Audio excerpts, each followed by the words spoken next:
Thank you for coming. I'm delighted to welcome Konstantin Kuhle, a member of the Bundestag and of the FDP, which of course is our sister party in Germany, both members of Liberal International. And from 2014 to 2018, he was the chairman of Germany's Young Liberals organization. So Konstantin, the floor is yours. Thank you very much, Sam. Thank you for the initiative, for the kind invitation.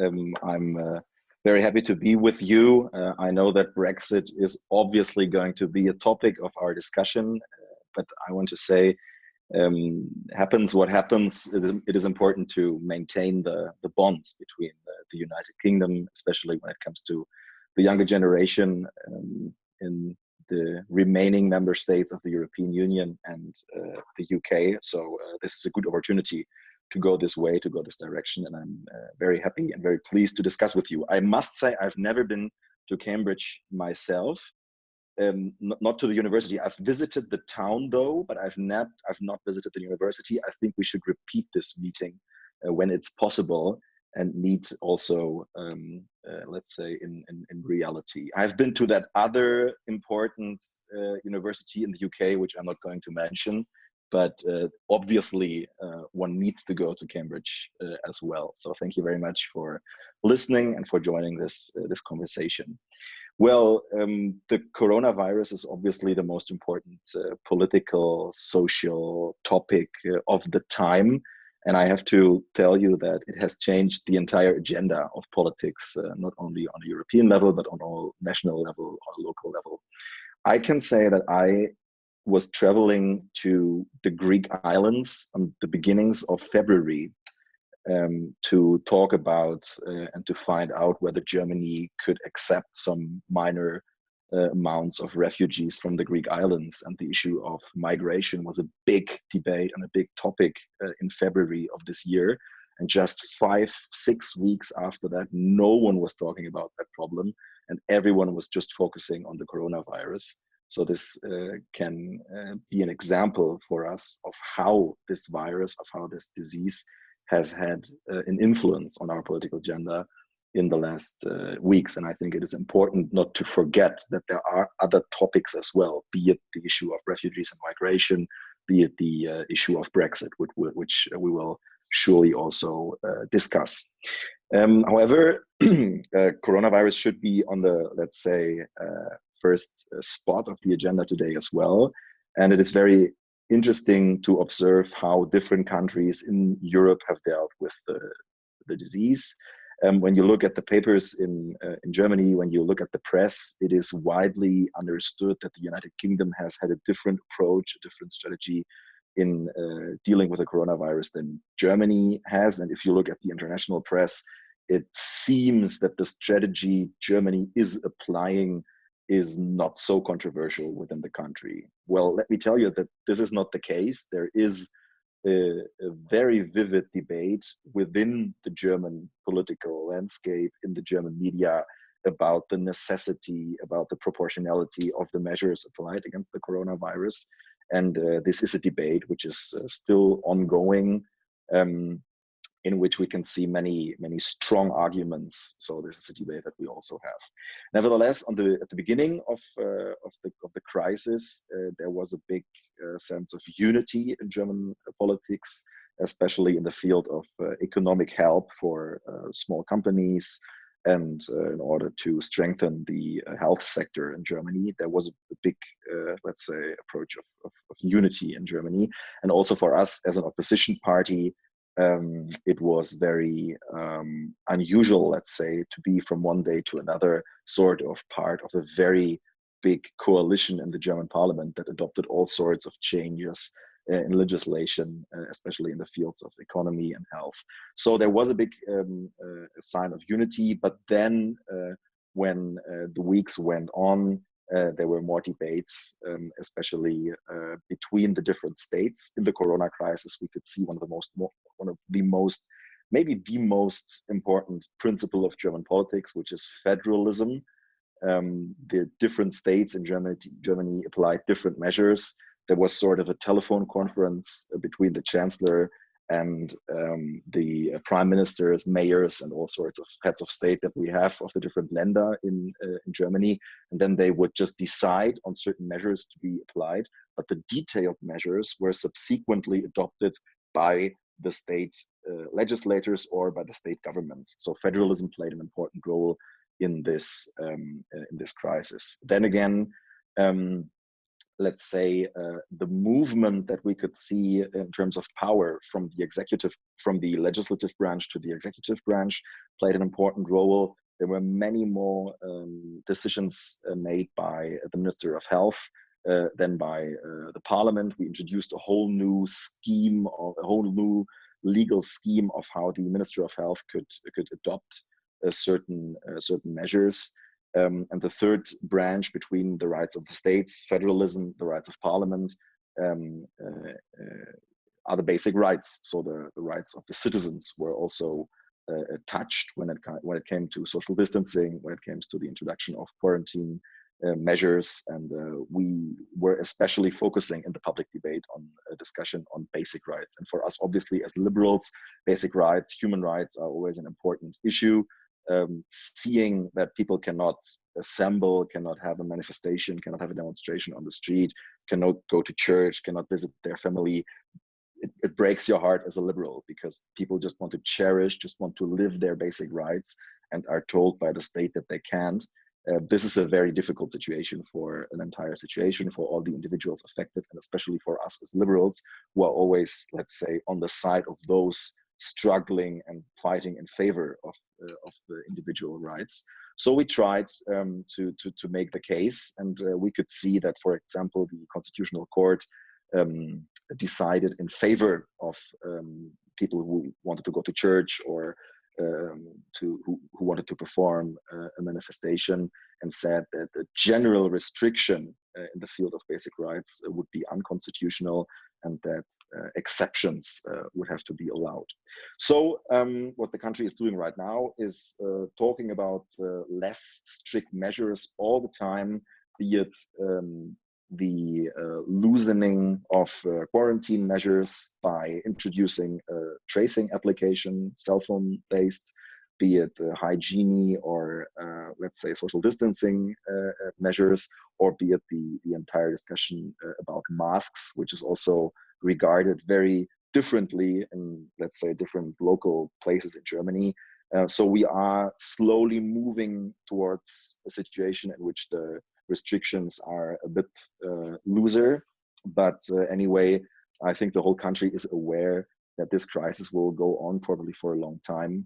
And I think that it should be us, it should be the liberals that play an important role when it comes to strengthening the confidence in what makes a Western democratic market economy orientated country strong. And this would be democracy, it would be the rule of law, and it would be a market economy. And if we observe that people are following all sorts of conspiracy theories who would be behind this crisis, this is a huge threat for our democracy. If we see what people like Viktor Orban are doing in Eastern Europe and Hungary, for example, this is a huge threat for the rule of law.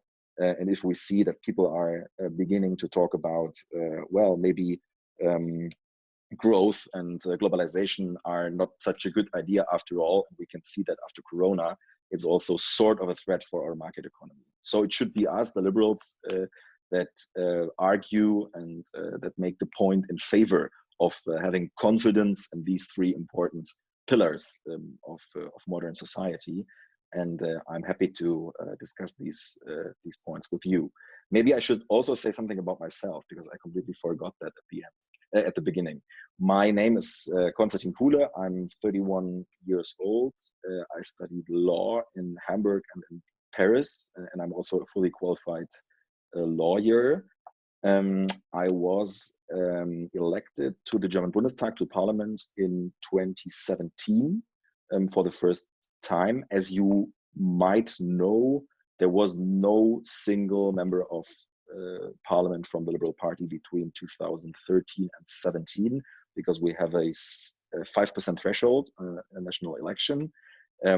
Unlike the Liberal Party or the Liberal Democrats in the United Kingdom, we do not win a single constituency.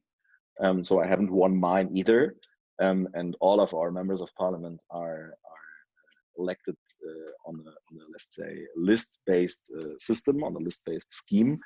But we didn't have any member of parliament between 2013 and 2017 after being in government for 4 years. So this was really a sort of punishment, and we can still connect with the Liberal Democrats in the United Kingdom, because I understand that you also had been punished for being part of a coalition with the Conservatives not so many years ago, let's say. So we can see that, and we know that you always have to be careful when it comes to performing a coalition with the Conservatives. Then we sort of reinvented the party. We can talk about that if you are interested. And then we managed to get 10.7% in the last election, which is quite a good result for us. 10% for an FDP on a national level is a really good result in historic relations. And now we are 80 members of parliament, and I'm one of them, representing the constituency of Göttingen. Göttingen is in the south of Lower Saxony, right in the middle of the country. This is sort of the region where I grew up. When I say I represent the constituency, this doesn't mean I won it, but it means that I was running there. So you can run in a constituency, lose, and be an MP anyway. It's great. I have 4 MPs from my constituency. Well, it's a very big parliament. In the parliament, I am sitting in the Committee on Interior Affairs. Interior Affairs, in a broader sense, includes everything, as you know, but in the German sense, it's mostly administration, migration, and security. That's, let's say, the issues I'm dealing with. Whereas you have to bear in mind that security in Germany is always a state issue. So when it comes to the police, this is not an issue I'm dealing with, except from border police and that kind of stuff. But security, migration, and administration on a federal level in Germany, that's where I'm working in. And I'm also sitting in the Committee on Affairs of the European Union, which is turning into the Brexit committee, because we're practically not talking about anything else than Brexit for 2 years now. Now the German EU Council presidency begins in July, so that will be another issue. But the rest of the time is just Brexit. Yeah, and I think I'm not quite sure if Sam or Freddie mentioned it, but I was also in Julis, Junge Liberale, and I was a president there in youth organization. And in these times, I was also active in LIMEC, so I met many liberal students from the UK as well, and happy to repeat it today. Thank you very, very much for that. One thing you touched on was Germany's sort of federal structure being sort of help possibly in dealing with the virus, state governments getting to do different things. Now, obviously, so one thing the Lib Dems have historically pushed for in the UK is adopting that sort of structure. How helpful would you say it is? And do you think sort of unitary countries like the UK should look into adopting sort of federative government structures? Well, I think the degree to which a country is federalized or decentralized can only be understood taking into account the country's history. Right now, people are observing the French president sitting in his beautiful golden chamber, announcing that the entire country will be locked down from the next day, and then it just happens because the French president announces so. And people in Germany are like, wow, why can the French president have so much power? And in Germany, there has to be a telephone conference with 16 mayors and prime ministers from different states. And then if they don't agree, they can't really find a solution. And people are just admiring that.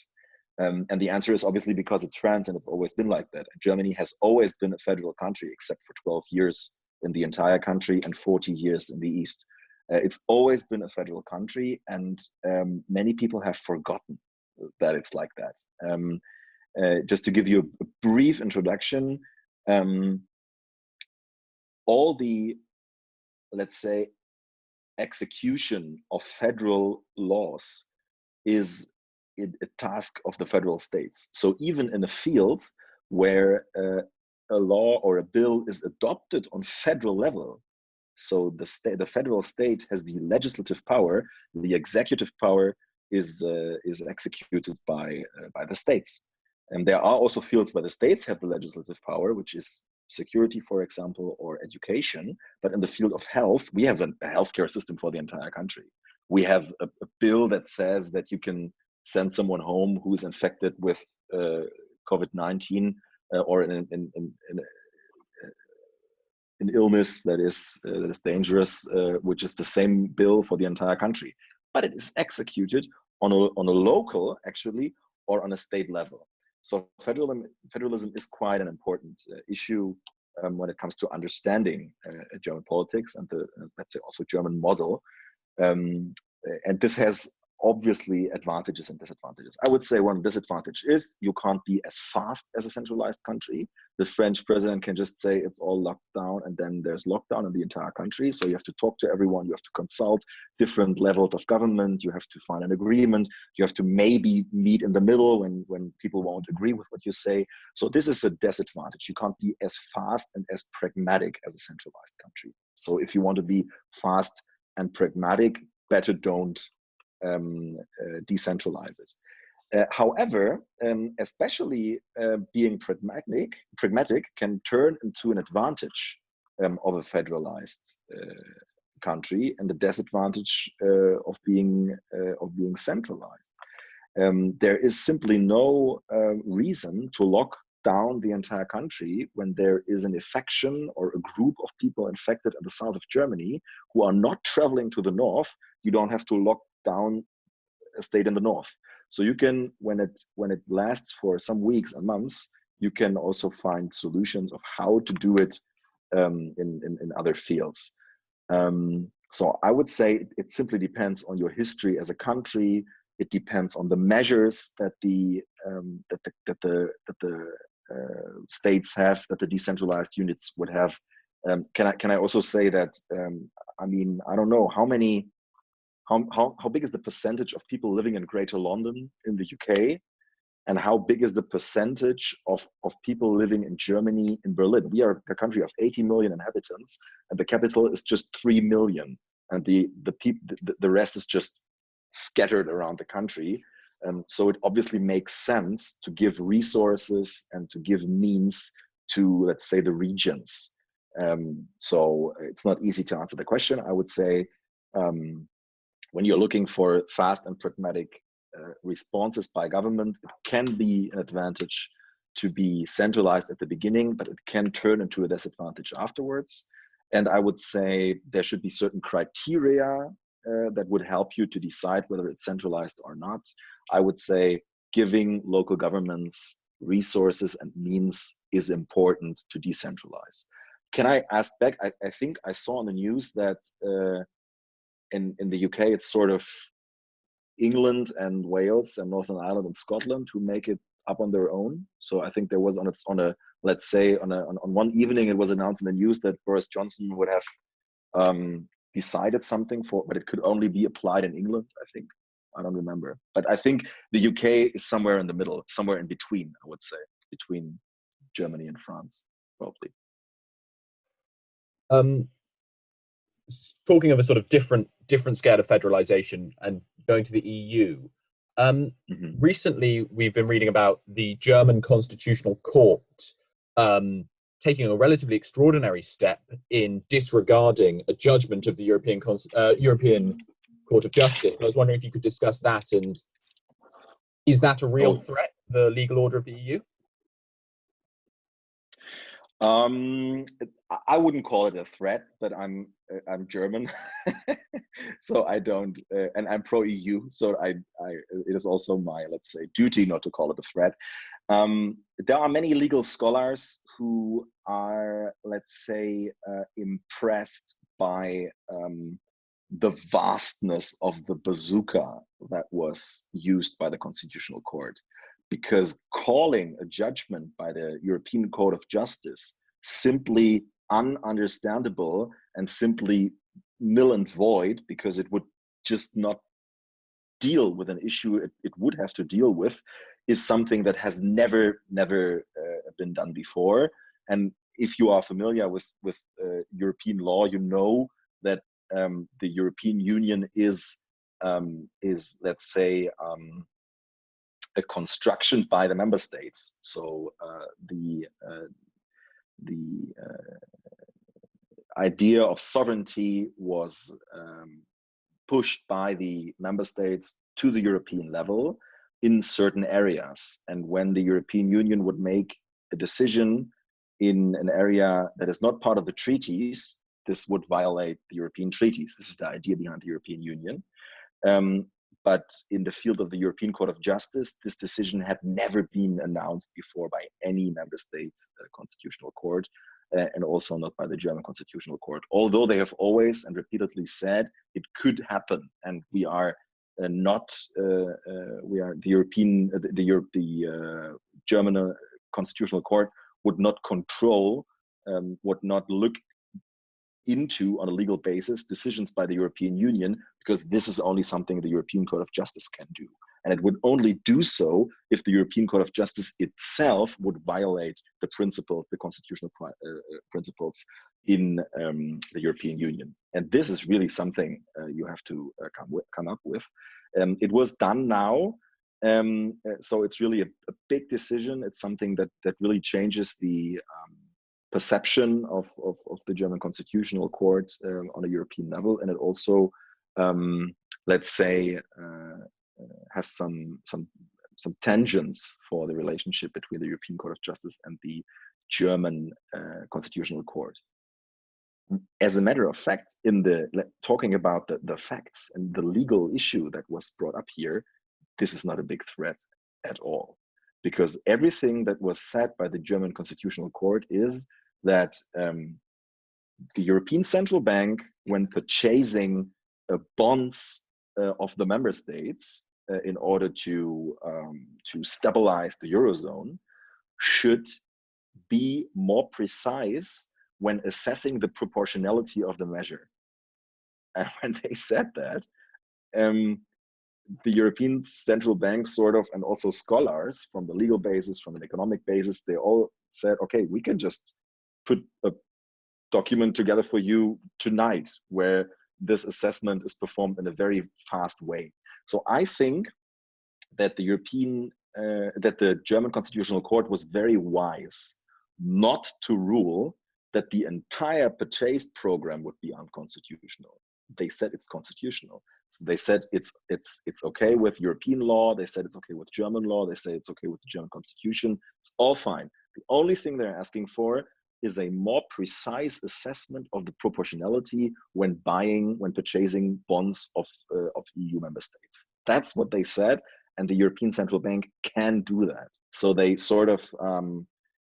they're sort of inventing a task for the European Central Bank that is absolutely doable. So the result of the whole question is neither the Eurozone nor the European Union will explode or implode due to this decision.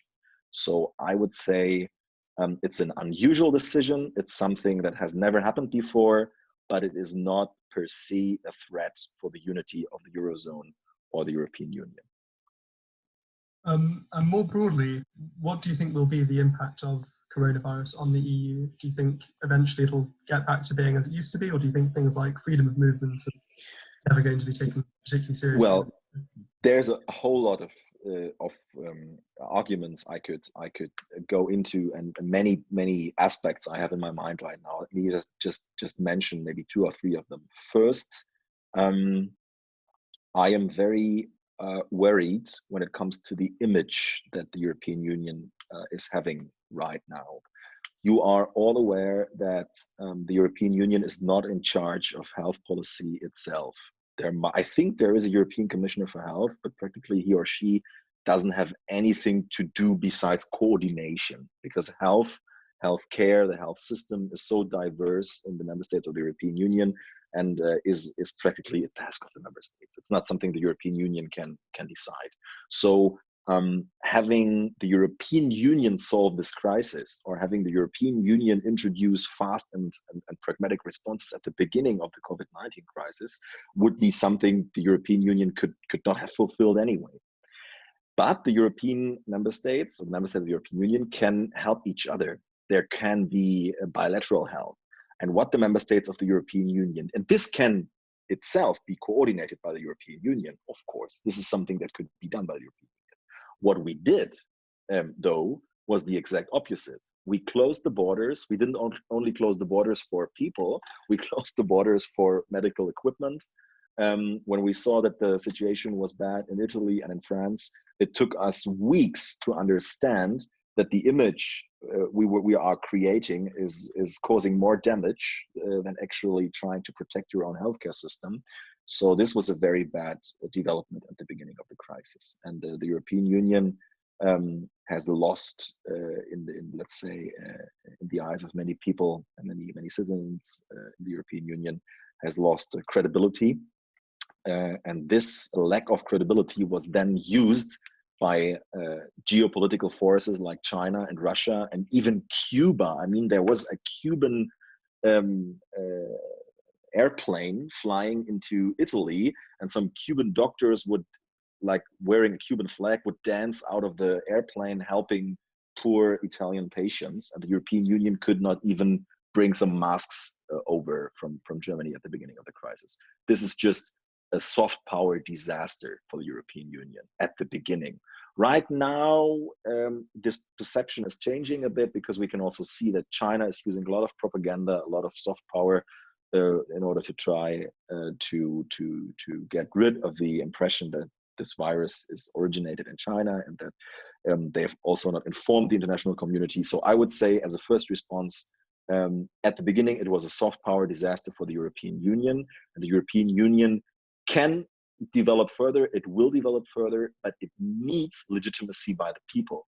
And if we see more confidence in China or in Russia, in countries like Italy, than in neighboring countries like France. Germany is not a neighboring country, but it is another big European nation. This is a true problem for us. So that would be my first answer: soft power disaster, which has to be turned into an advantage. Second is the issue of borders. The Schengen area is under attack already for many years. This is the case due to the migration crisis, because different member states of the European Union have a different approach in migration policy.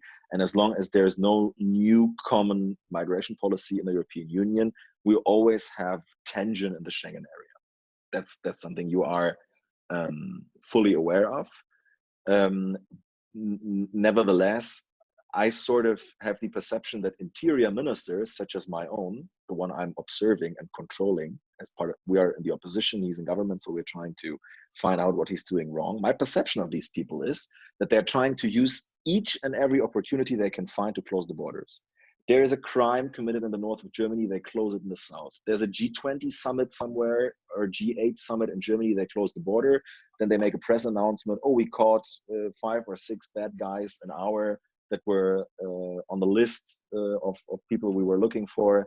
Shouldn't the borders be controlled a bit more frequently? And this is a dangerous development, that we are closing and controlling the border all the time, and we are forgetting that it's actually illegal, because there's a Schengen border codex, like let's say, like a Schengen, there's like a legal framework for Schengen. Let's say this legal framework for Schengen clearly states that the absence of border control is the actual normality in the Schengen area. And if you want to control a border, you have to apply for it. You have to notify such measure with the European Commission, and the European Commission can even prohibit it. The European Commission could, well, legally, they could even say this is not complying with European rules. So I'm worried that we are more and more moving into a direction in which border control in Europe, in the Schengen area, is perceived by people as something you have every day. In my constituency, as I told you, if you look at the map of Germany, it's right in the middle. There's no external border. So for like people who are working in my area, it's not something they they are perceiving or they are experiencing every day. But in my state, in Niedersachsen, we have a very large border with the Netherlands, for example. People go there all the time. They fill their car with gasoline there. They study there. They work there.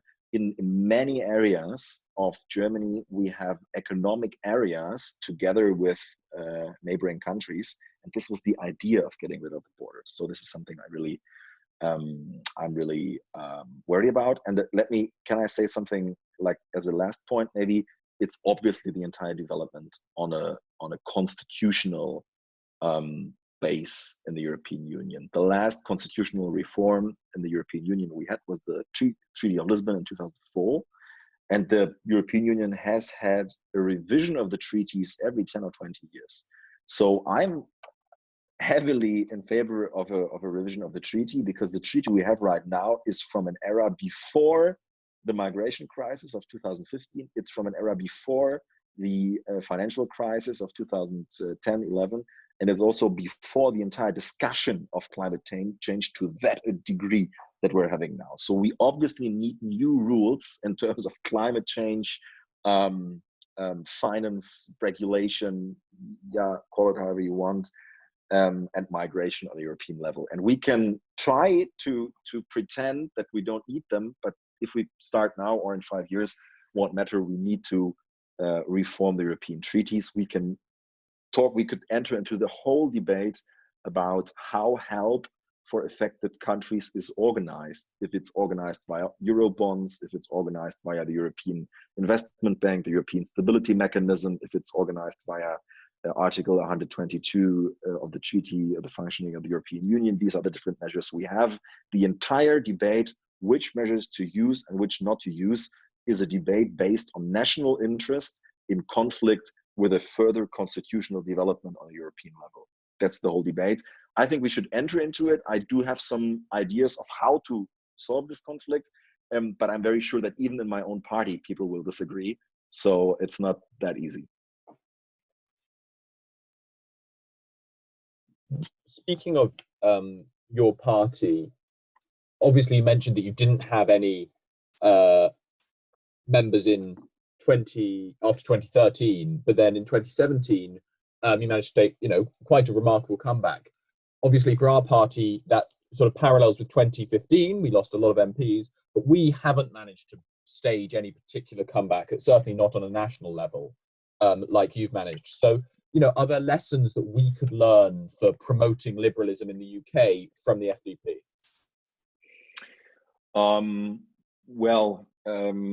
I think there are just common experiences. I think there are many experiences from the UK that we can apply in Germany in campaigning and organizing politics, and also the other way around. It's not so easy to compare the two political systems because of your voting system. I mean, having such a, I don't know if you like Jo Swinson or if you don't like her, but I don't even know her personally, but I must say that what I was reading about her, what I was seeing about her, she was a remarkable candidate. She was someone I could really connect with as someone who didn't even know her. And to experience the situation in which the lead candidate, I mean, your party was improved.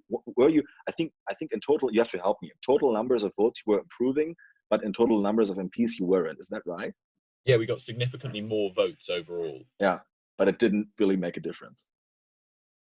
Or it made a difference, but in the wrong direction, I think. Yeah, we actually lost an MP net. Yeah, that's something. Yeah, that's really bad. So she managed to, because that's obviously the role of a lead candidate, is to gain some national attraction. You want people to write about you in a positive way. That's the entire idea. I mean, actually, that's also something that was a bit our problem, because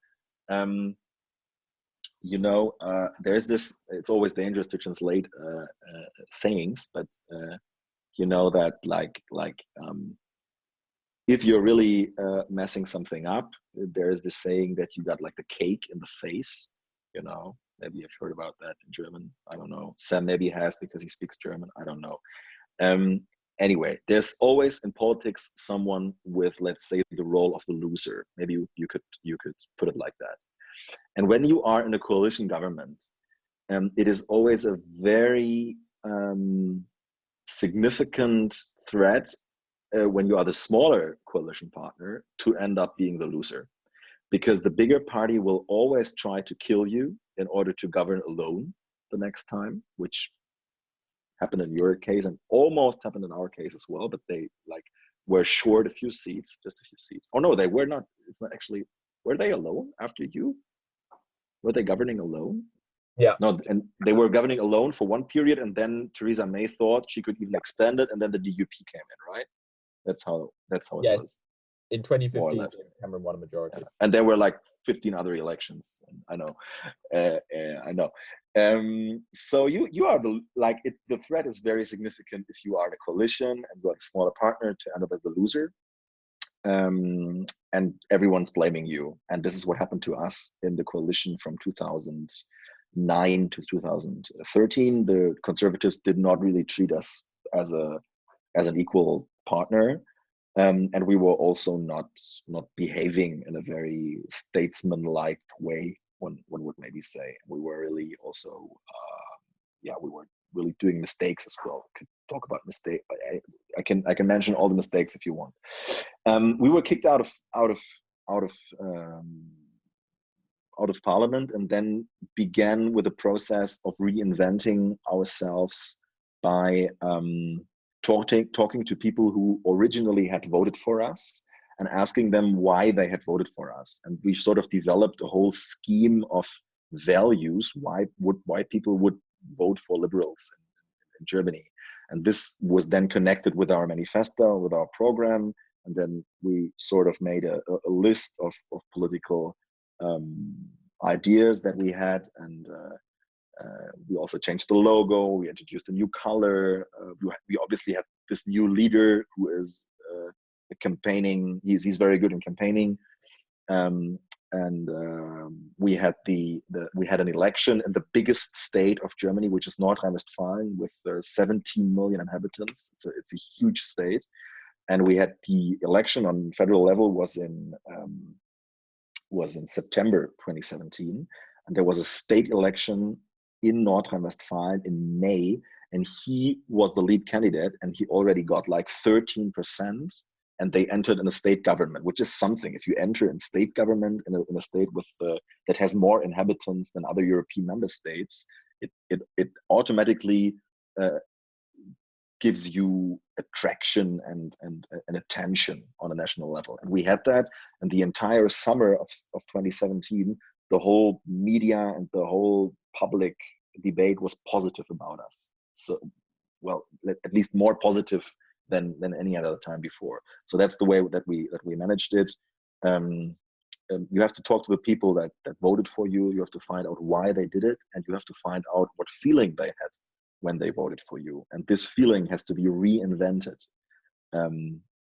This happens to political parties all the time, especially when they are as old as your party or as old as my party. We are governing for a couple of years, and then we are messing it up, and then we're coming back. So this is what happens in stable political landscapes normally, but you really have to invent yourself, and you can do that by working with people that voted for you, finding out what their feelings were, be a bit, let's say, brave also about how to be perceived in public, and then it can also happen, I'm quite sure. And as far as I'm seeing it, there's a very broad base for the liberals in the UK as well, I would say. The only thing I'm really concerned about is that, and maybe you can help me out with that Boris Johnson can now blame the coronavirus for everything that Brexit would have to be blamed for originally. This is something that really worries me, because you could have told him so, about Brexit, but coronavirus is something that, I mean, who's in favor of the coronavirus? No one. No, I think that's something we're very worried about as well. Owen has asked a question. He says, the FDP were recently involved in a controversy where their candidate for Minister President in Thüringen was elected with the votes of the AFD and he had to resign. And he asks, is it concerning that the mainstream parties often have to form broad coalitions with each other to keep the AFD out of government? And does it help them to build a narrative that all the traditional parties are the same and are all conspiring to keep them out of power? Thank you for mentioning this. This is a very important discussion we're having. As you know, in Germany, having a party that on the political landscape is, I mean, we have a center-right party. We are considering ourselves as a center party. So we have people that would be considering themselves as center-left. We have people who would be considering themselves as center-right. And unlike in other European countries like the Netherlands or Denmark, for example, there are no two liberal parties in Germany. So like the Netherlands are talking about the traditional political scheme, they are a bit, you can compare them to a certain degree with Germany, and they have two very strong liberal parties, one center-right and one center-left party. We had that in the Weimar Republic from 1918 to 1933. We had two liberal parties then, one center-right and one center-left. And this was abolished after the Second World War. And now there's only one party constantly fighting amongst each other about whether we should be center-right or center-left. This is what happens all the time, but this is our destiny, to keep all the liberals in one party. This is the idea of FDP.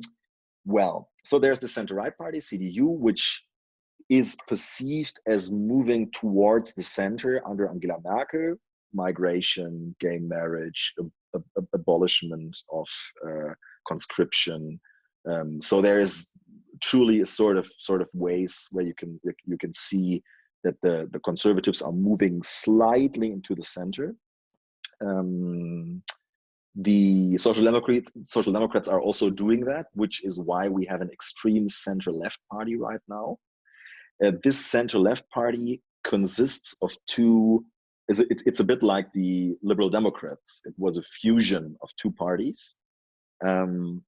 One of them being the ruling party of the Eastern German former dictatorship, the SED. It's actually the same party. It still exists, and it's now in like working together with a party with a group that left the Social Democrats under the chancellorship of Gerhard Schröder because he was too much to the center. So everyone's going to the center, and you have an extreme left party, and all the time everyone was afraid that there would be a party, a center-right party.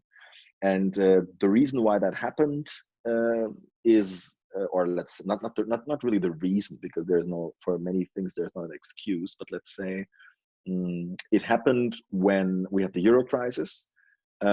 It got worse when we had the migration crisis, and now they're even using climate change to make it a point for them, because they are supposedly the only German party that claims that human beings cannot do something about climate change. They say climate change exists, but we can't help, we can't do anything about it.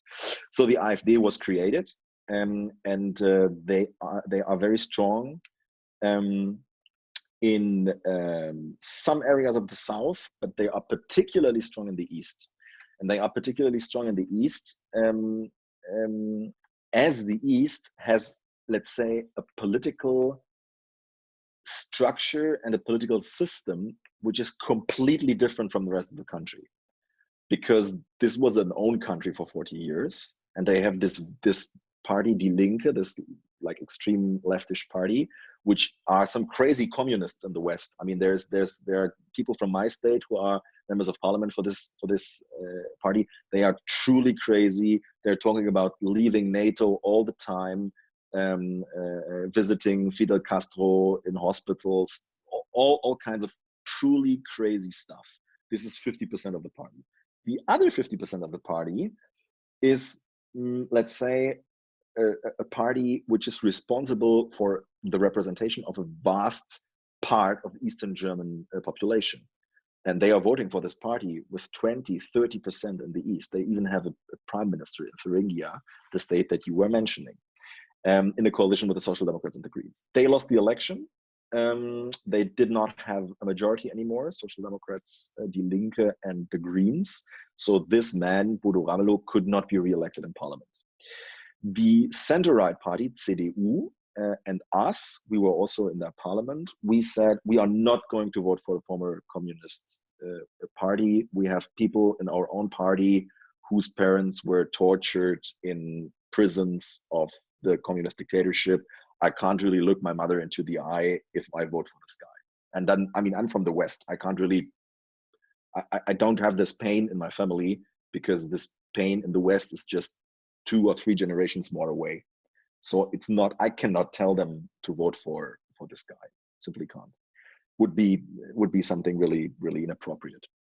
And then there's the center, and then there's the right-wing extremist, the AfD, who had a very good result in Thuringia, with a particularly problematic lead candidate, Björn Höcke, who is seen as the most right-wing amongst the right-wing AfD. So even amongst them, he's the worst figure. He's so right-wing that they managed not to make him run for Bundestag, because this would have, I don't know what it would have cost. He's a true problematic guy.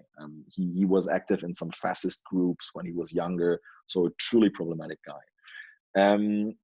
Well, so in this situation, our party organization in the Landtag, they thought it would, as a party they had 5.001%. So I think they had 100 votes more than they needed to get in. They thought it would be a good idea to tell people, and to tell themselves, and to tell moderate members of parliament in that state parliament, okay, you know what?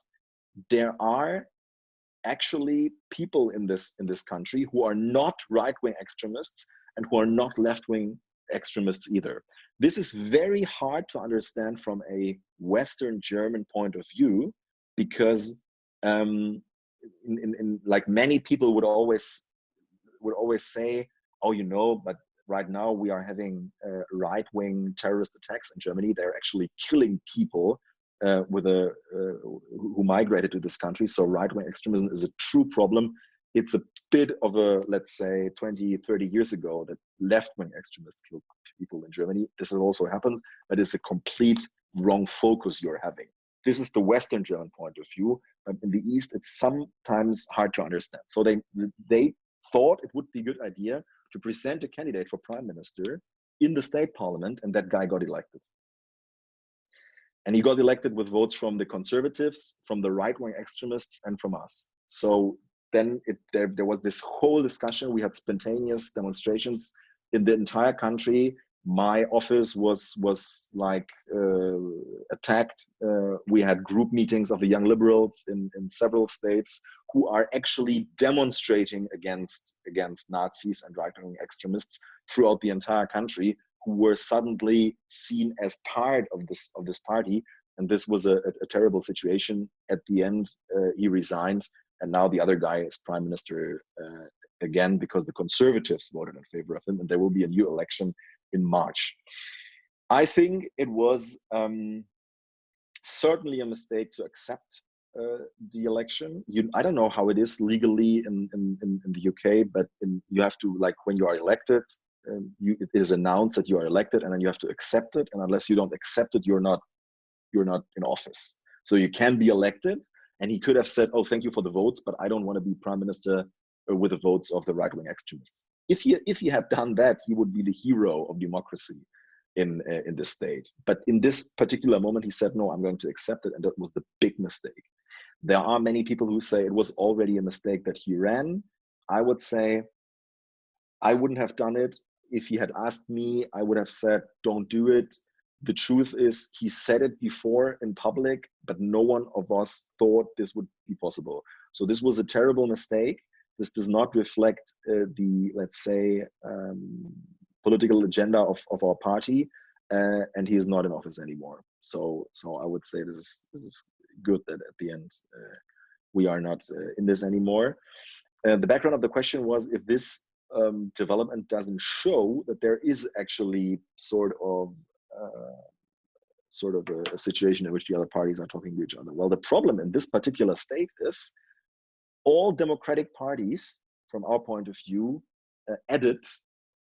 do not have enough seats to go over the threshold of 50% in parliament.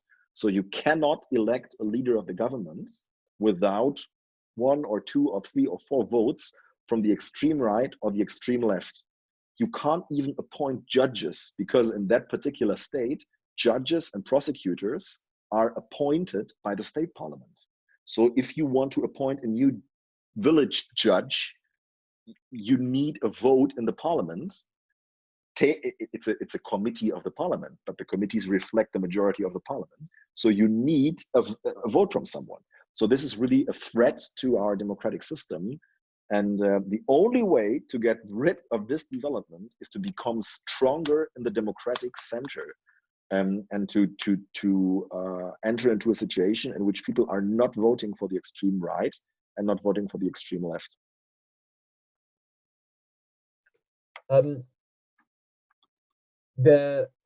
In the UK, there's been a lot of comparisons between the UK and Germany on coronavirus. And I was wondering what the sort of European and German view of the UK response to coronavirus has been.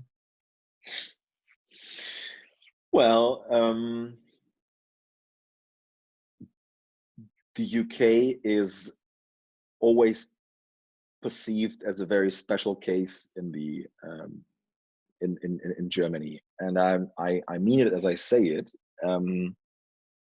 When people in Germany are watching your parliamentary debates and they are comparing them with ours, they're always complaining of how boring and unspontaneous our politicians are. That's what they do all the time. Now, if you begin to be a bit more engaged in parliamentary debates in Germany, people will always say, oh, why do you do that? Yeah, you have to be more relaxed. So Germans are not always, I would say Germans are not fair, and Germans are not consistent in their criticism and in their view on the UK. I would say so. Not always. And also, like, I don't know.